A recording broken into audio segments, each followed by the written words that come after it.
Good morning everyone. कल मैंने ये पोस्ट किया था और मैंने एसएनआर लेवल मार्क की थी। आप एसएनआर मैंने 2 या 3 तरीके के या टाइप के मैंने एसएनआर यूज़ किया था। एक आप देखेंगे कि केओबी यानी कि गैप कैंडल जब सपोर्ट नहीं हुआ। केओबी का मतलब होता है जैसे केओबी, ये केओबी है ना। यहाँ से प्राइस अगर आके रिजेक्ट होता है तो बाय या फिर फेल होता है तो सेल, है ना। तो यहाँ क्या हुआ कि केओबी यानी कि बुलिश गैप कैंडल है और ये प्राइस आके ब्रेक कर दिया, तो इसे हम ऑर्डर ब्लॉक भी कहते हैं। बट ऑर्डर ब्लॉक ये भी है, दोनों में फ़र्क देख सकते हैं आप कि ये गैप कैंडल है, ब्रेकआउट हुआ तो मैंने इन दोनों लेवल को मार्क कर लिया। फिर इसके बाद ऑर्डर ब्लॉक यानी कि एसएनआर लेवल है, मैंने इधर मार्क किया। एंड एवरी सिंगल जो प्रीवियस फ्रेश एसएनआर लेवल थे मैंने वहाँ मार्क किया, और जो रिसेंट थे यानी कि जब क्लोज एंड ओपन एसएनआर होता है और प्राइस गया रिस्पेक्ट नहीं दिया और इसे रिवर्स होके नीचे आना था, बट ये ब्रेकआउट हो गया, तो ये भी एक वैलिड सेटअप है। और जब भी प्राइस यहाँ से आएगी तो ये क्या होगा, रिएक्शन होगा या रिजेक्शन होगा, है ना। तो मैंने इसे अर्ली मॉर्निंग यहाँ पे भी मार्क किया था। उसके बाद फिर ये 6:30, याद रखें कि 6:30 में ऑलमोस्ट अगर H1 पे इसी तरह का आपको ट्रेड मिलती है एसएनआर पे आके लिक्विडिटी करके, तो आप 6:30 वाली डेली आप ट्रेड कर सकते हो, है ना, मॉर्निंग में एशियन सेशन पे। तो ये 6:30 आई थिंक ये होगा दुनिया भर। और उसके बाद ये एसएनआर लेवल था, हाई पे था एंड लो पे था।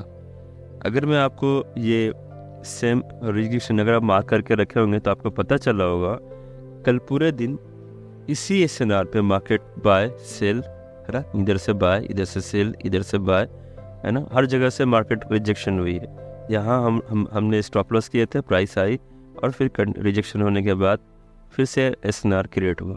आइए मैं दिखाता हूँ आपको चार्ट के अंदर कल कैसे प्राइस रिजेक्शन हुआ। ये था आपका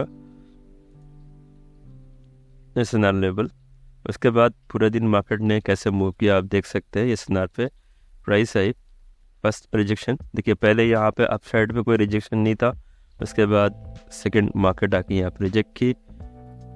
उसके बाद इंटरनल जितने भी बने, है ना, यहाँ पे कोई एसएनआर बना नहीं है, बाद में एसएनआर बने। यहाँ पे H1 का ये भी रिजेक्शन हुआ और डोवर में प्राइस हिट नहीं किया, उससे पहले ही मार्केट निकल गई H1 पे।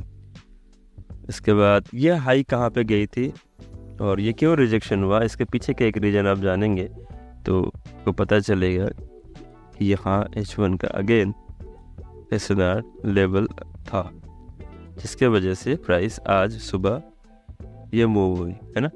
तो हमेशा याद रखना है कि सुबह 6:30 के आसपास एक ट्रेड मिलती है, मैं इसे रिमूव कर दूँ, जो कि बहुत ही स्ट्रॉन्ग है। आप चाहे तो सेशंस ब्रेक लगा लें। सेशन ब्रेक मतलब पूरा दिन का ये डिवाइडर है कब है ना। तो अर्ली मॉर्निंग जब मार्केट ओपन एंड क्लोज होती है तो ये डिवाइडर आ जाता है, तो आप उससे पहले बने हुए H1 का एसएनआर ले लें। ये एशियन सेशन की ट्रेड है और इस ट्रेड से, एक ही ट्रेड से आपके पूरे दिन की प्रॉफिट निकल सकती है ना। ये सिंपल लॉजिक है। अब इस जोन पे जैसे प्राइस मार्केट ने हिट किया और आपको ये 6:30 अराउंड समथिंग कुछ होता है, मैं टाइम भी दिखा दूँ आपको, 6:10, 15 एंड 30 के आसपास आपको ये ट्रेड मिलेगी। लॉजिक नंबर 2, M5 के अंदर आपको ये फाइंड आउट करना है कि ये सेटअप जिसमें प्राइस हिट करके गया और टाइम लगा के, यानी कि जितना टाइम एक्सपेंड हो यहाँ पे वो सेटअप ढूंढना है। इसे लिक्विडिटी पैटर्न कहा जाता है, सेटअप कहा जाता है, और इंटरनल MSB और फेयर वैल्यू गैप, है ना। मैंने इसे नाम दिया है कर्व, यानी कि टाइम स्पेंड करके आया। इसका मतलब ये होता है कि नियरेस्ट किसी सप्लाई एंड डिमांड जोन को ये लिक्विडिटी करेगा, फिर इंटरनल MSB प्राइस मार्केट आके रिटेस्ट एंड बुलिश, है ना, ऐसे ही होते हैं। तो हमें देखना है कि एक तो हमने मार्क कर लिया H1 का एसएनआर, है ना, यही बोले मैं जोन रेट कर दूँ इसको। M5 पे ये कंफर्मेशन देख लीजिए, M5 पे एग्जैक्टली वैसे ही हुआ है। और नीचे भी लेवल्स थे, बट हमें नियरेस्ट देखना है कि किसको 630 के अराउंड ये रिजेक्शन दे रही है।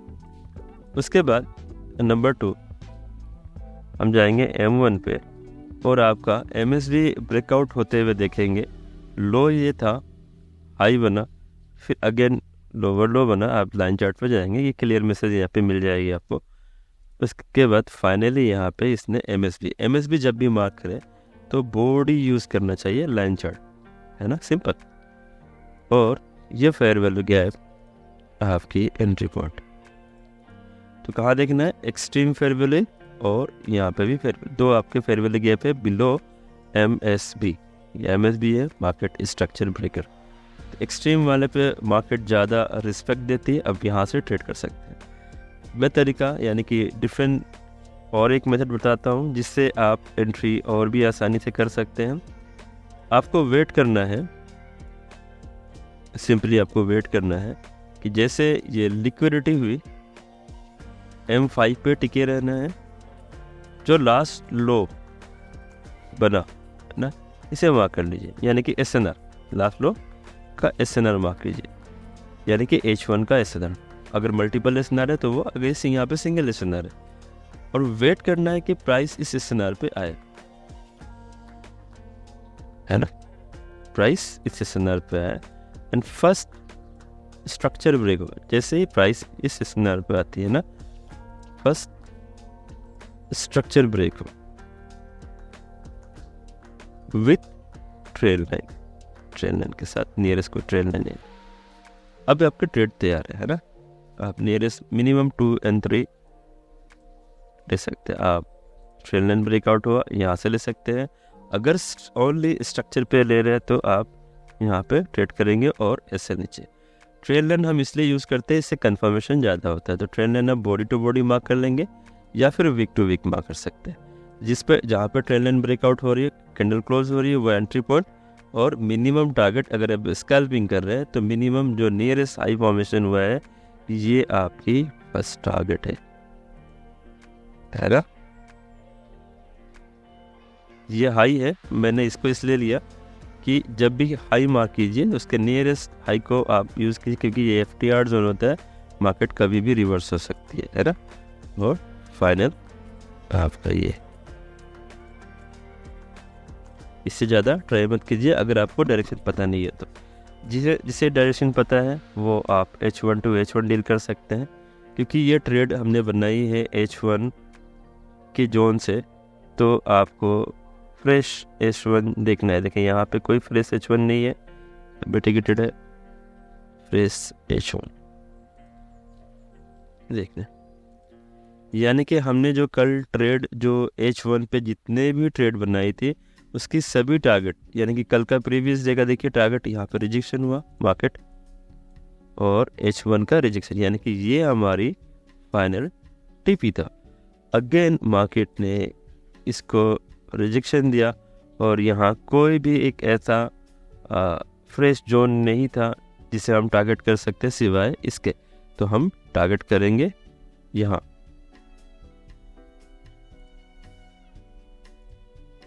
ओके।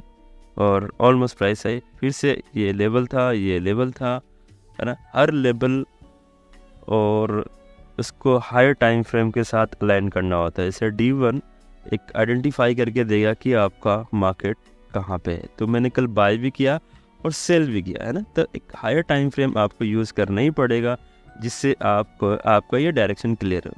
तो मैंने कल के प्लानिंग सेल की इसलिए की थी कि मार्केट एक हायर टाइम फ्रेम पे D1 पे एक रिजेक्शन लेवल पे था, और बाय भी इसलिए किया था कि मार्केट एक हायर टाइम फ्रेम का रिजेक्शन जोन पे था। तो ऑलमोस्ट एक ही कैंडल कल की जो बन रही थी वो दोनों रिजेक्शन पे थे, बाय एंड सेल, जिसके वजह से मार्केट कल पूरा दिन साइडवेज था, है ना। बात समझ में आई कि मैंने कल क्यों बाय एंड सेल की, ये था उसका मेन रीजन, है ना। अगेन मैं दिखा दूँ, D1 रिजेक्ट D1 होती है, तो D1 फेल हुआ, यहाँ पे ANV शेप है ना। मैं ANV शेप को ज़्यादा फॉलो करता हूँ। तो प्राइस क्या हुआ कि यहाँ ब्रेकआउट हो गया, इस जोन को रिस्पेक्ट नहीं दिया, तो मार्केट क्या होगी, इसको रिस्पेक्ट देगी, है ना। आके देखिए क्लोज हो गया, ये भी कैंडल नीचे है, इसका मतलब ये किसी दूसरे लेवल पे है, तो ये लेवल अभी भी स्टिल वैलिड था, है ना। रिजेक्शन यहाँ पे हुआ तो टारगेट क्या होगा, सेल होगा। रिजेक्शन यहाँ पे हुआ तो टारगेट क्या होगा, बाय होगा। अब नेक्स्ट टारगेट क्या है, D1 रिजेक्ट D1, तो हम एक किसी दूसरे लेवल तक जाएंगे D1 के जोन।